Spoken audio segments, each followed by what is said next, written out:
ప్రాల్మలి అనే పదానికి అర్థం ఏమిటి? ప్రాల్మలి అనే పదానికి అర్థం సోమరితనం. వినయం అణకువ అనే పర్యాయ పదాలు కలిగిన పదం. వినయం అణకువ అనే పర్యాయ పదాలు కలిగిన పదం ఏమిటి? నమ్రత. నమ్రత అనే పదానికి పర్యాయ పదాలే వినయం అణకువ. ఉద్యోగం ఆస్థానం అనే నానార్థాలు కలిగిన పదమేది? ఉద్యోగం ఆస్థానం అనే నానార్థాలు కలిగిన పదమే కొలువు. కొలువు అనే పదానికి నానార్థాలే ఉద్యోగం ఆస్థానం. త్యాగము అనే పదానికి ప్రకృతి పదం ఏమిటి?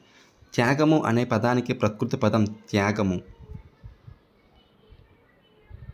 భిన్నమైన పదం ఏది? క్రింది వానిలో భిన్నమైన పదం ఏది అన్నాడు. మనం క్రింది ఇచ్చిన ఆప్షన్స్ చూద్దాం. శుభకృతు, క్రోధి, ఈశ్వర, రమ. మనకి భిన్నమైన పదం ఏమిటి? రమ. మనం మిగిలిన 3 ఆప్షన్స్ చూస్తే శోభకృతు, క్రోధి, ఈశ్వర అనేవి మనకి తెలుగు సంవత్సరాలు. తెలుగు సంవత్సరాలు మొత్తం మనకి ఎన్ని ఉంటాయి? 60 ఉంటాయి. కాబట్టి 60లో ఈ 3 ఉంటాయి. రమ అనేది మనకి తెలుగు సంవత్సరం కాదు కాబట్టి అదే భిన్నమైనది అవుతుంది. ప్రతి, అను, ఆహ అను పదాలను ఏమంటారు? ప్రతి, అను, ఆహ అను పదాలను మనం అవ్యయాలు అని అంటాం. అవ్యయం అంటే ఏమిటి? లింగ, వచన, విభక్తులు లేనిదే అవ్యయం. ప్రతి, అను, ఆహ అనేవి విభక్తులు అవ్యయాలు అవుతాయి.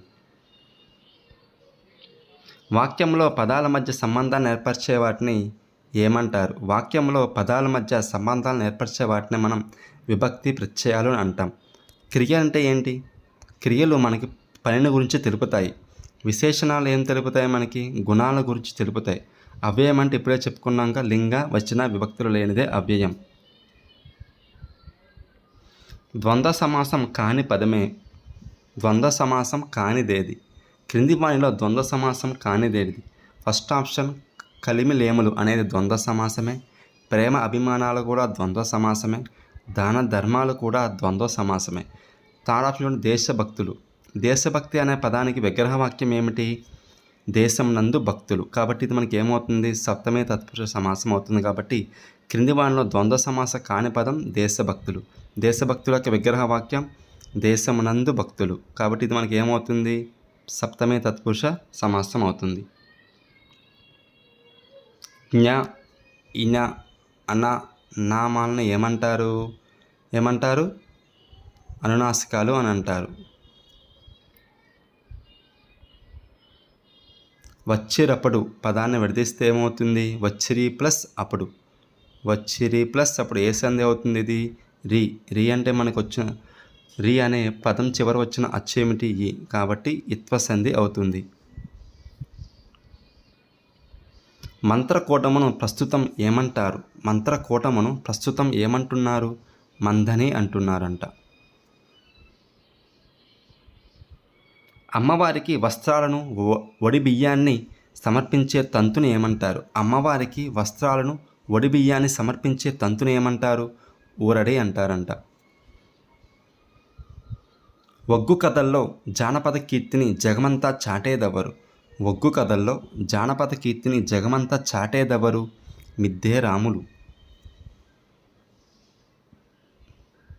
తెలుగులో తొలి రామాయణ కర్త ఎవరు?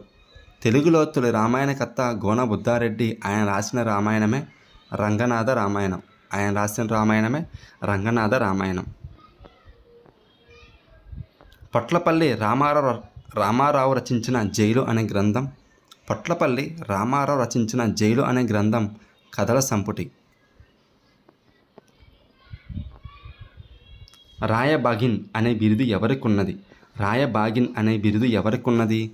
రాణి శంకరమ్మ యొక్క బిరుదే రాయబగిన్.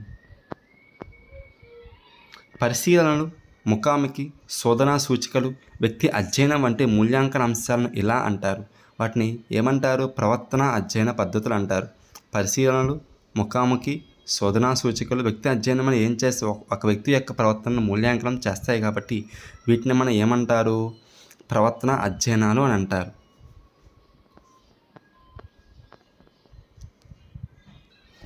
ఫస్ట్ ఆప్షన్ చూద్దాం. ఫస్ట్ ఆప్షన్లో ఏముంది? మనోవైజ్ఞానిక పద్ధతులు ఉంది. మనోవైజ్ఞానిక పద్ధతులు అంటే ఏమిటి? ప్రజ్ఞా పరీక్షలు, సహజ సామర్థ్య పరీక్షలు, మూర్తిమత్త పరీక్షలు, అభిరుచి శోధికలు, వైఖర మాపనలు, విలువల మాపనలు అనేవి ఇవన్నీ ఏమవుతాయి? వైజ్ఞానిక పద్ధతులు అవుతాయి.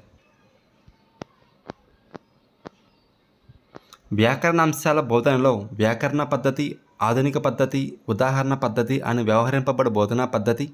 వ్యాకరణ అంశాల బోధనలో వ్యాకరణ పద్ధతి, ఆధునిక పద్ధతి, ఉదాహరణ పద్ధతి అని వ్యవహరింపబడు బోధనా పద్ధతి ఏంటి? అనుమానోప పద్ధతి. అనుమానోపపత్తి పద్ధతికి మరొక పేరే వ్యాకరణ పద్ధతి, ఆధునిక పద్ధతి, ఉదాహరణ పద్ధతి అని కూడా పిలుస్తారు. ఫస్ట్ ఆప్షన్ చూద్దాం. ఫస్ట్ ఆప్షన్ ఏంటిది? నిగమమోపపత్తి పద్ధతి. నిగమమోపపత్తి పద్ధతికి ఇతర పేర్లు ఏంటి? సూత్ర పద్ధతి, శాస్త్ర పద్ధతి, సాంప్రదాయ పద్ధతి, నిష్పత్తి పద్ధతి, ప్రాచీన పద్ధతి, నిగమన పద్ధతి. ఇవన్నీ పేర్లు దేనికి ఉన్నాయి? మనకి నిగమమోపపత్తి పద్ధతికి ఉన్నాయి. అదే అనుమానోపపత్తి పద్ధతికి ఇతర పేర్లు ఏమిటి? వైయాకరణ పద్ధతి, ఉదాహరణ పద్ధతి, నవీన పద్ధతి, ఆధునిక పద్ధతి, ఆగమన పద్ధతి అనే పేర్లు కూడా ఉన్నాయి. మన రాష్ట్రంలో ప్రస్తుతం వాడుకలో ఉన్న తెలుగు పాఠ్యపుస్తకాల తయారీలో ప్రధానంగా దృష్టిలో ఉంచుకున్న అంశాలలో ఒకటి ఏముంచుకున్నారు? బట్టి విధానాలకు బదులుగా అర్థవంతమైన చర్యలు, కృత్యాల కల్పన అనేది ప్రస్తుత తెలుగు పాఠ్యపుస్తకాల తయారీలో ప్రధానంగా దృష్టిలో ఉంచుకున్న అంశం. బట్టి విధానాలకు బదులుగా అర్థవంతమైన చర్యలు, కృత్యాల కల్పన అంశాలను దృష్టిలో ఉంచుకొని పాఠ్యపుస్తకాలు తయారు చేశారు. బోధనోపకరణం విషయ చిత్రీకరణమునకు, విషయ వాఖ్యానానికి, సులభంగా అర్థం చేసుకోవడానికి, శాశ్వత విషయ అవగాహనకు ఉపయోగపడుతుంది అని అభిప్రాయపడిన వారు మనకి హుమయూన్ కబీర్. బోధనోపకరణం అనేది విషయ చిత్రీకరణకు, విషయ వ్యాఖ్యానానికి, సులభంగా అర్థం చేసుకోవడానికి, శాశ్వత విషయ అవగాహనకు ఉపయోగపడుతుందని అభిప్రాయపడిన వారే హుమయూన్ కబీర్. విద్యార్థుల శ్రవణ శక్తిని పెంచి వేగంగా రాయగల శక్తిని పెంపొందించగల లేఖన భేదం. విద్యార్థుల శ్రవణ శక్తిని పెంచి వేగంగా రాయగల శక్తిని పెంపొందించే లేఖన భేదమే ఉక్త లేఖనం. మనకి ఉక్త లేఖనంలో ఉక్త అంటే మాట, లేఖనం అంటే రాయడం. సో ఒక వ్యక్తి చెప్తున్నప్పుడు వాటిని విని రాయడమే ఉక్త లేఖనం. బోధనా మాధ్యమంగా మాతృభాష ప్రాధాన్యతను 1910లో నొక్కి చెప్పినదెవరు? బోధనా మాధ్యమంగా మాతృభాష ప్రాధాన్యత 1900 నొక్కి చెప్పినదెవరు? మనకు 1910 అనగానే గుర్తు వచ్చేదెవరు? గోపాలకృష్ణ గోఖలే గారు. 1910లో బోధనా మాధ్యమంగా మాతృభాష ఉండాలని చెప్పారు. అలాగే ఉచిత నిర్బంధ విద్య కూడా సంబంధించి చెప్పారు. హార్టాక్ కమిటీ మనకి ఎప్పుడు? హార్టాక్ కమిటీ మనకి 1929. కాబట్టి బోధనా మాధ్యమంగా మాతృభాష ప్రాధాన్యతను 1910లో నొక్కి చెప్పింది ఎవరంటే గోపాలకృష్ణ గోఖలే గారు.